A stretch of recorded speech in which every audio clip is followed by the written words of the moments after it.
pride, a word with two distinct faces. On one side, there's the pride we feel after an accomplishment, a sense of satisfaction in a job well done. This pride can be a motivator, pushing us towards self-improvement and achievement. It's the feeling of accomplishment a student experiences after acing a difficult exam after weeks of dedicated study. It's the quiet joy an athlete feels after surpassing a personal best through strenuous training and unwavering discipline. However, there exists another side to pride, a darker aspect that can be destructive if left unchecked. This form of pride is rooted in ego and a sense of superiority. It's less about genuine accomplishment and more about self-aggrandizement. This insidious form of pride can manifest in various ways, from subtle arrogance in everyday interactions to outright disdain for others deemed inferior. This essay delves into the hidden dangers of excessive pride, exploring its psychological and social implications. We will examine how this often overlooked vice can sabotage relationships, hinder personal growth, and create a toxic environment for everyone involved. Psychologically, unchecked pride can lead individuals down a treacherous path. One of the most significant dangers is that it can blind us to our own faults and shortcomings. When consumed by pride, we become less receptive to constructive criticism, often interpreting any critique as a personal attack rather than an opportunity for growth. This resistance to feedback can lead to a stagnation of skills and personal development.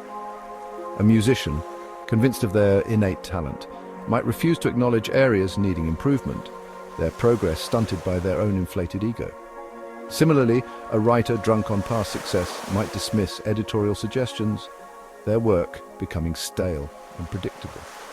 Furthermore, pride often breeds a fear of failure. When our sense of self-worth is overly invested in our accomplishments, the prospect of not measuring up can be paralyzing. This fear can prevent us from taking risks, stifling creativity and innovation. Beyond its impact on individuals, excessive pride can have detrimental effects on our social interactions and relationships. Pride creates distance, fostering an environment of competition rather than collaboration. When individuals prioritize their own perceived superiority, it becomes challenging to build genuine connections and work together towards common goals. In the workplace, this could manifest as a reluctance to share information or collaborate on projects, hindering team productivity and innovation. In personal relationships, pride can manifest as a constant need to one-up others, turning conversations into subtle competitions rather than opportunities for genuine connection and shared experiences. Moreover, pride can make it difficult to acknowledge our mistakes and offer sincere apologies. This inability to take responsibility for our actions can lead to resentment, misunderstandings, and ultimately, the breakdown of relationships. The antidote to the dangers of pride lies in the cultivation of humility. Humility, in this context, isn't about self-deprecation or denying one's accomplishments. Instead, it's about having a realistic assessment of oneself, recognizing both strengths and weaknesses. Cultivating humility requires conscious effort. It involves actively seeking out and being open to feedback, even when it's difficult to hear.